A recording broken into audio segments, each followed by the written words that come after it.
Assalamu alaikum wa rahmatullahi wa barakatuh. Brothers and sisters, welcome to another episode of the LDM show.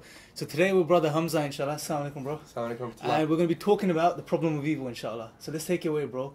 What is the problem of evil? Well, the problem of evil can be summarized in the following way. That there is a good, all-powerful God. Okay. There's too much evil, too much suffering. Therefore, there can't be a good, all-powerful God. That's the summary, the logical summary of the problem of evil. Seems rational on the surface, right? Well, it seems emotional on the surface, Okay. definitely. Right. But our job is not to be emotional. Yes. Our job is to be thinkers. As Allah says in the Quran, أَفَلَا تَعْقِلُونَ. Do you not use your intellect? Do you not use your brain, your intellectual capacities? So when we scratch the surface, we see actually it's a joke of an argument, I think. I personally feel. The first thing I'd like to say is that if they claim that God can't exist because there's too much evil and suffering, then we could switch it around and say, well, fine. Let's accept for a moment that since there is too much evil and suffering in the world, then you can say a good, all-powerful God probably doesn't exist. Okay. I'll give you that as an argument. But if that's the case, then your philosophical method in coming to the conclusion that a good, all-powerful God can't exist, that philosophical method must now turn you to believe in God because of the design argument. Why? Because why do we believe in design? Because looking around the world is highly unlikely a cosmic designer doesn't exist. Do you see? It's highly likely a cosmic designer is in existence and did design this whole universe. So, on the one hand, they use probability to reject God based upon the evil and suffering in the world. Right. Or stick to probability, and then when you start looking at design in the universe, you're like, well, you know what? This we should accept God or cosmic designer based upon probability using the design argument because it's highly likely a grand designer, if you like, exists based upon the design in the universe. So what you're saying is be consistent. I mean, Be consistent. You can't have your cake and eat it. right. You're using one philosophical method or one intellectual method to form a certain conclusion to reject God, but that very method makes you accept God with another argument, which is the design argument, because essentially the problem of evil is what you would call a probabilistic argument. Right. It's not deductive. It's not, for example, it's not necessarily true. It's basically saying it's highly unlikely a good, all-powerful God exists. Right, fantastic. Okay, so let's move on to another point.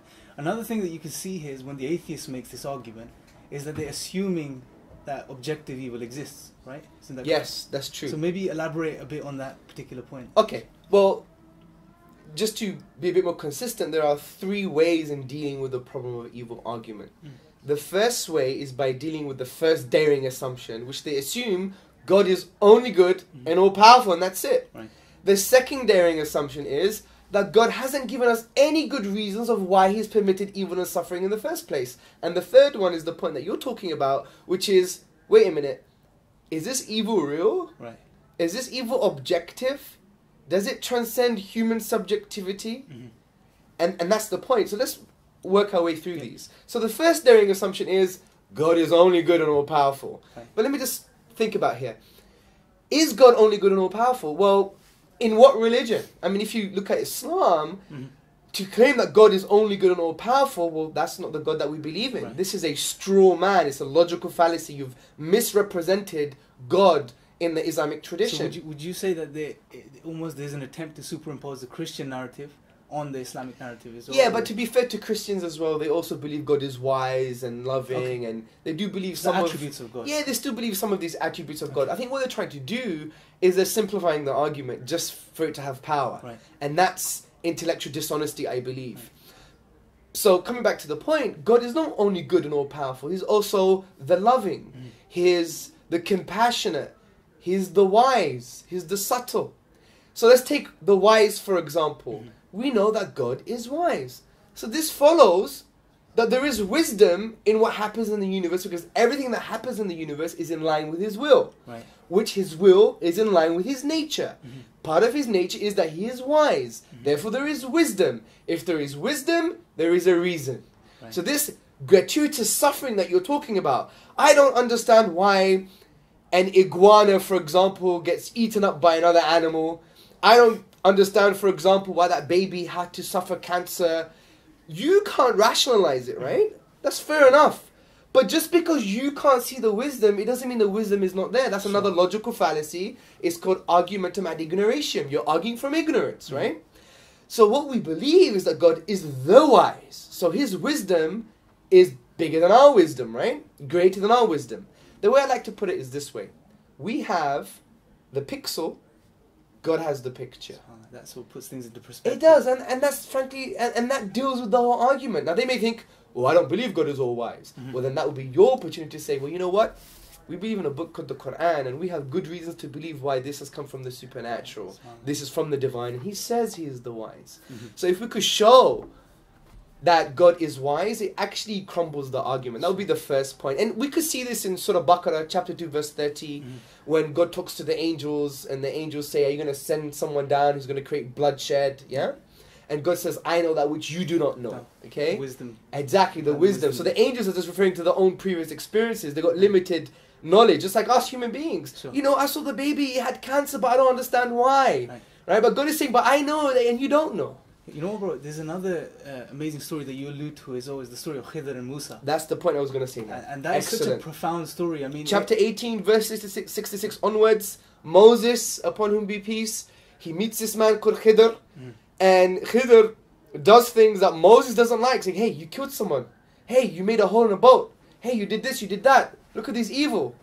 And then Khidr is saying, I told you want to have patience with me. And then Khidr explains why those actions happened. It was for a greater good. There was wisdom behind those things. So reflecting upon the Quran actually allows you to deal with the problem of evil. And that's why Ibn Taymiyyah, may God have mercy on him, he, in various works, Minhaj al-Sunnah and many other works, he actually deals with this from an Islamic perspective in the way that we're just talking about it now, that God has wise purposes for things and it's ultimately good. So it's all good, really. Right, okay. So moving on to the second assumption. Yeah, the second daring assumption is, well, they assume that God hasn't any good reason to permit evil and suffering. Right. Okay. But this is false. Any good reading of the Quran and the prophetic traditions of the Prophet Muhammad, upon whom be peace, sallallahu alayhi wasallam, we would see that there are so many spiritual tools and concepts in the Quran and the prophetic teachings that actually show us that God has given reasons to why there is evil and suffering. Well, the first point is, this is not paradise. Right. We're not here to party and boogie, right? We're here to be tested, as Allah says in the Quran, that He created life and death, right? And the atheists, I guess they need to understand this perspective, because when they approach it, they come at it from an angle that this life is all that exists. Yes. This is their paradise. Of course. So when they see evil, I guess it doesn't make sense to them from the, like you're saying, this Islamic perspective. First and most importantly, this life. Well, I would even say that the problem of evil argument is an arrogant argument. It's actually compassion. It's actually arrogance dressed up in compassion. Okay. Because I'm telling you, let's be practical, existential here. Okay, Mr. So-and-so, atheist, secularist, whoever you are, you're so worried about the problem of evil, well, do something about it. Right. You know, and we know that, for example, according to the studies in sociology, that people who are religious actually give more than people who are irreligious. Do you see the point? So let's do something about it. What it is a personal thing that they don't understand. My rationality can't fathom why these things are happening. But that's the whole point. Right. This is what you would call the crisis of arrogance. The crisis of, you know, we think we've progressed as human beings, and in essence, that perceived knowledge creates a spiritual arrogance in our hearts. So in a way, it's an arrogant issue.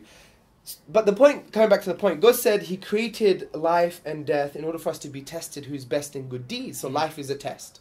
Our purpose in life, according to the Quran, is that He created man and jinn, the sentient beings, إِلَّا لِيَعْبُدُونَ, except to worship God, right? So that's our purpose, and worshipping God entails some kind of suffering. So it's through these things that we actually realize our purpose in life. Right. We've addressed basically two of the core assumptions that are assumed there. Now, let's look at the final point, right? Now, does objective evil exist from the atheist worldview, materialistic worldview? What would you say regarding that? Well, this is interesting because in order to claim objectivity in values or morals, whether something is good or evil, it has to be grounded in something. Right. This is well known in philosophy of morality, and it's called moral ontology, okay? Your morals have to be grounded somewhere. If you believe, for example, that if I were to shoot you in the head, right? An innocent Imran, shoot him in the head, we know objectively that's morally wrong. And what we mean by objective is, if the whole of Britain, for example, were to agree and say, no, it's morally right, it would still be morally wrong. Right. Okay, it transcends human subjectivity. And we see this, there is an ought pressing down on our lives, as Professor Ian Markham says. So from this perspective, this is objective, but that requires some kind of grounding. For it to be objective, how? Because you just said it. It's something that transcends human subjectivity. By necessity, by definition, saying objective, that's what it actually means. So It's not based on the influence of subjective feelings or even the subjective mind. It transcends that. Okay, so let's look at that for a second. So how or what would an atheist ground his, or if he claims objective morality exists, what would he ground it in the absence of God? I guess that's the point you're... First, let's agree now that in order for morals to be objective, they have to be grounded in God. Right, okay. Because God is the only being, concept that transcends human subjectivity, Sure. okay? So there are alternatives. The alternative is biology or evolution. Right. See, we're not saying here, for example, how we develop the capacity to develop moral behavior. We're not saying, for example, how we can biologically reason how morals came into being. We're not interested in that. We're saying morals, are they objective? Right. If they're objective, then can evolution be a grounding for that? We're saying no. Right. Why? Because evolution is, in a nutshell, a process over a lengthy period of time, and it's based on inevitable changes, based on maybe social and biological changes. So Sure. if those changes happen, then morals, one, lose their meaning, because, for example, love thy neighbor as thyself, as Professor Michael Rule says from the University of Guelph, is no different than picking your nose at a dinner table. It's social convention. It's just evolved. This is part of our social biological rearing from that perspective. So they lose meaning. And they're not objective because they're subject to changes, biological and social changes. Right. And that's why even Darwin, he wrote this in the 19th century. He basically, and I'm paraphrasing, that if we were to be reared like the beehives, we would think that it's okay to kill our fertile daughters. So that doesn't make sense. Of course, you're not going to accept No, that. of course not. But some atheists who I respect, I'll take my hat off to, what's his name? His book is here somewhere. It's, there you go. J. Mackey, the late J. Mackey, Ethics. On his first page, what does he say? What does he say? Read it. There are no objective values. There are no objective values because he followed through concerning his moral view, his atheism. Now, you have the likes of Richard Dawkins and Sam Harris and all these interesting human beings. They basically come with this rhetoric, and for me, it's what you would call sentimentalism. They're just being sentimental about the whole thing. You know, because if they do believe in a naturalistic paradigm, we're just nature, and we're just atoms, and we're just molecules, then if we're just matter, then it doesn't really matter. Sure. Why are you being sentimental about certain things? Right. So to conclude, just to sum up what you're basically Well, saying. yeah, well, it can't be evolution biology. Right, The, okay. the other option is a society, right? Okay. Human beings coming together as a social consensus and saying, this is objective. Sure. Well, we know that's problematic straight away. Look at all different cultures that have agreed on something that is morally wrong. Yes. Take Nazi Germany in the 1940s, Sure. for example. They said it's morally okay to kill innocent human beings, namely the Jews, right? And we know that's objectively morally wrong. So society can't be the basis for objective morals. Sure. There is a final one that they try to wiggle their way through. It's called moral realism. Right. And moral realism is basically saying, you know what? Morals are objective because they are. Okay. But then we could, well, you can't have your cake and eat Yeah. it. Then I could say the Quran is from God because it just is. yeah. And the Prophet Muhammad, upon whom be peace, is the final prophet because he just Just is. is, That's not intellectual activity. That's Sure. a cop-out in my opinion. So okay, to sum up things. So So therefore, Yep. if morality is, if good or evil can only be objective with the existence of God, because he grounds objective morals and objective good and evil because he's the only concept that transcends human subjectivity, therefore the person who claims the problem of evil in his claim assumes God but rejects him at the same time. Sure. Because to say this is evil and suffering objectively, you have to accept God in the you have to have God for that to be objectively evil and suffering. Sure. But you're using evil and suffering to reject God in the first place, but you need it for that to exist in the first place. Right. So it doesn't make sense from any angle, really. if you Nah, think they're about very it. silly. Sure.